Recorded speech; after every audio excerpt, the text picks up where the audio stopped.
The cranial nerves is a set of 12 nerves that originate in the brain.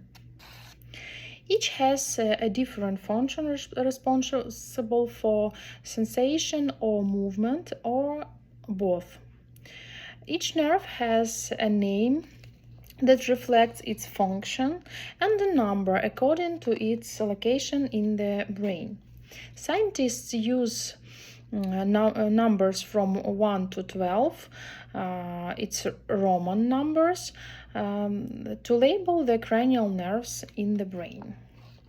So we have olfactory nerve, number 1, optic nerve, which located here. Number 2, oculomotor nerve, trochlear nerve, trigeminal nerve has 3 branches. Number 5. Number 6 is abducens nerve. Then number 7, fascial nerve. Number 8, vestibulocochlear nerve. Number 9 is glossopharyngeal nerve. Number 10 is vagus nerve. Then number 11 is accessory nerve. And number 12 is hypoglossal nerve. The first cranial nerve is olfactory nerve. The olfactory nerve transmits information regarding a person's sense of smell to the brain. It is a purely sensory nerve. Testing of the integrity of the olfactory nerve involves blocking of one nostril while the patient with the closed eyes, then have the patient smell aromatic substances such as coffee, vanilla, cinnamon, etc. Have the patient identify the substances based on its aroma. Then repeat the same procedure on the other nostril. This is done to compare the sense of smell on both sides. The cranial nerve number 2 is optic nerve. The optic nerve transmits information to the brain regarding a person's vision. It is purely sensory nerve. When light enters the eye, it hits the retina, which contains rods and cones. These photoreceptors that signals from light into visual information for the brain. The occipital lobe is where the brain handles visual information. The optic nerve should be examined by various modalities. Visual acuity assessed with a Snellen chart.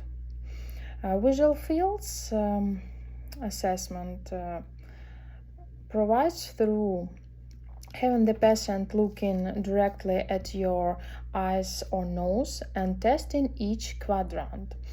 And the patient's visual field by having them count the numbers of fingers that you are showing. This is a test of one eye at a time. To test the other eye, we have to repeat again for the other eyes.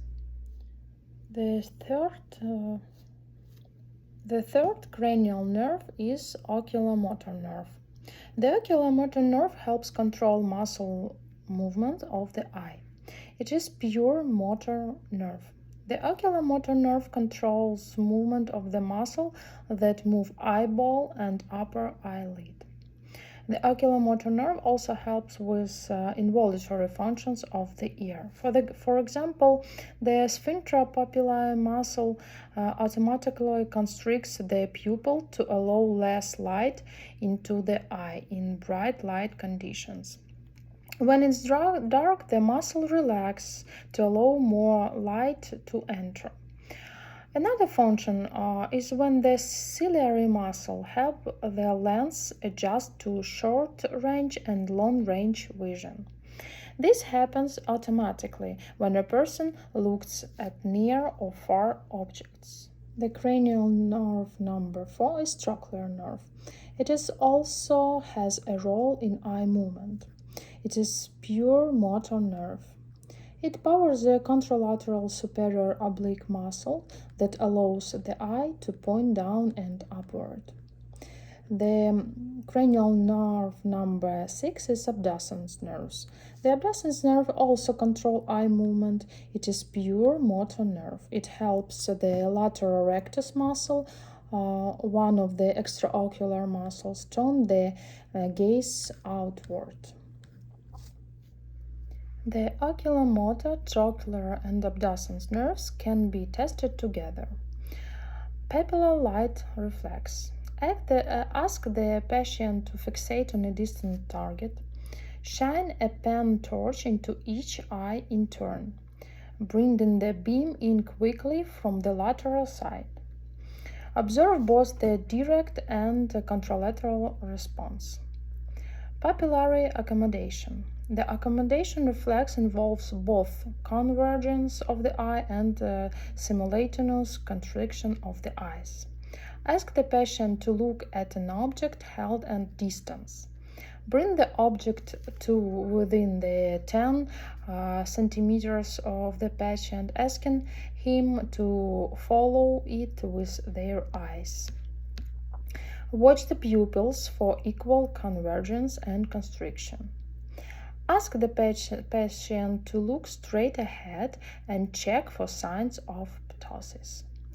Ocular movements. Ask the patient to keep their head still and follow an object. Move the object around in an H formation, assessing both horizontal and vertical gaze. Watch the pupils to assess the eye movement and any signs of ptosis. Ensure to ask the patient to let you know if they experience any double vision throughout. The cranial nerve number 5 is trigeminal nerve.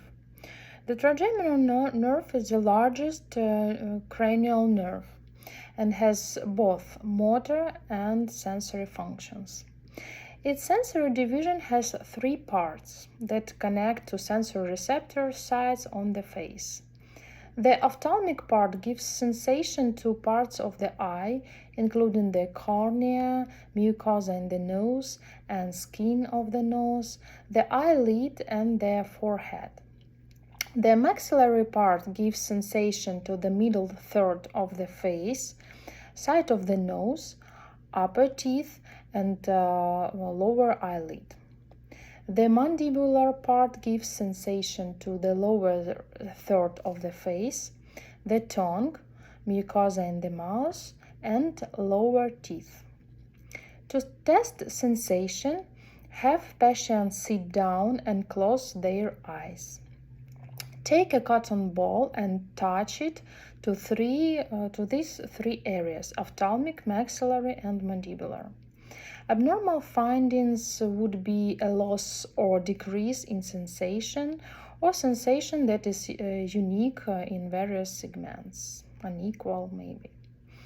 To test motor function, palpate the masseter and temporal muscle. Each muscle should feel like a small ball and be equal on both sides. Then have the patient try to open their mouth against resistance and move the jaw from side to side. They should be able to do this with ease.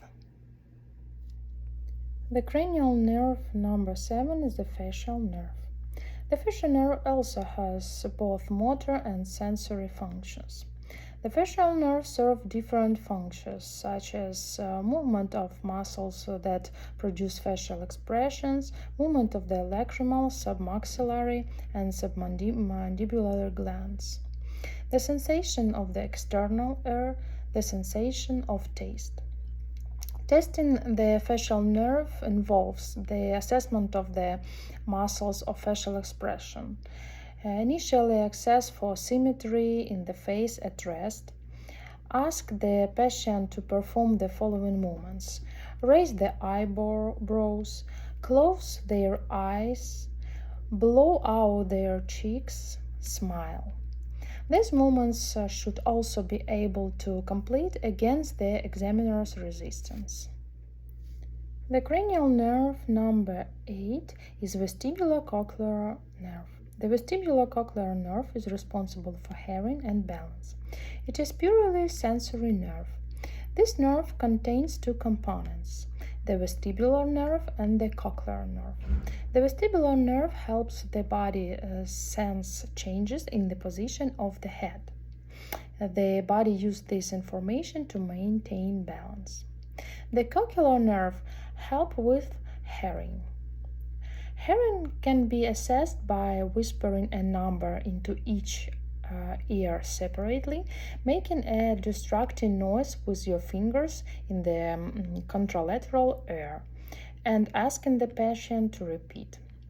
If any hearing loss suspected, perform Raynaud's and Weber's test.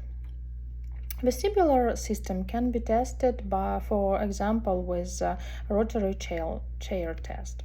The test measures your response to a variety of head movements.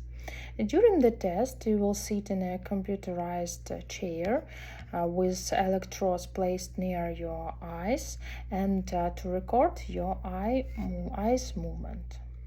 The cranial nerve number 9 is glossopharyngeal nerve. The glossopharyngeal nerve both motor and sensory. The sensory function receives information from the throat, tonsils, middle ear, and back of the tongue. It also has a role in the sensation of taste on the back of the tongue. The motor division provides movement to a muscle that allows the throat to shorten and widen. The cranial nerve number 10 is vagus nerve. The vagus nerve provides motor, sensory, and parasympathetic functions. The sensory part provides sensation to the outer part of the ear, throat, heart, and abdominal organs. It also plays a role in taste sensation. The motor part provides movement to the throat and soft palate. The parasympathetic function regulates heart rhythm and innervates the smooth muscle in the airway, lungs, and gastrointestinal tract. The glossopharyngeal and the vagus nerves can be assessed together. Ask the patient to cough. The assessing cranial nerve number 10 is vagus nerve. Ask the patient to open the mouth wide and say "ah" using a tongue depressor to visual the palate and posterior pharyngeal wall, assessing cranial nerves number 9 and 10 together. The soft palates should move upwards centrally.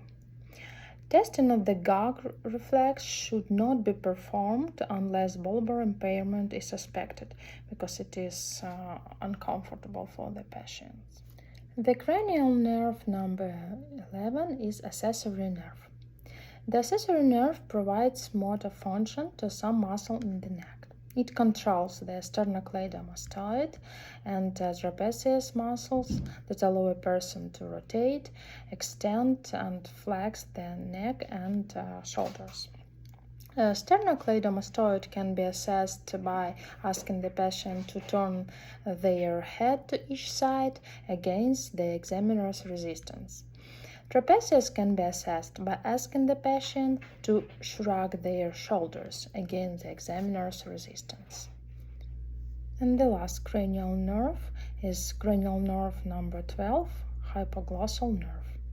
The hypoglossal nerve is a motor nerve. Disorders of the hypoglossal nerve can cause paralysis of the tongue, most often occurring on one side. To test the hypoglossal nerve, ask the patient to protrude the tongue and move from side to side.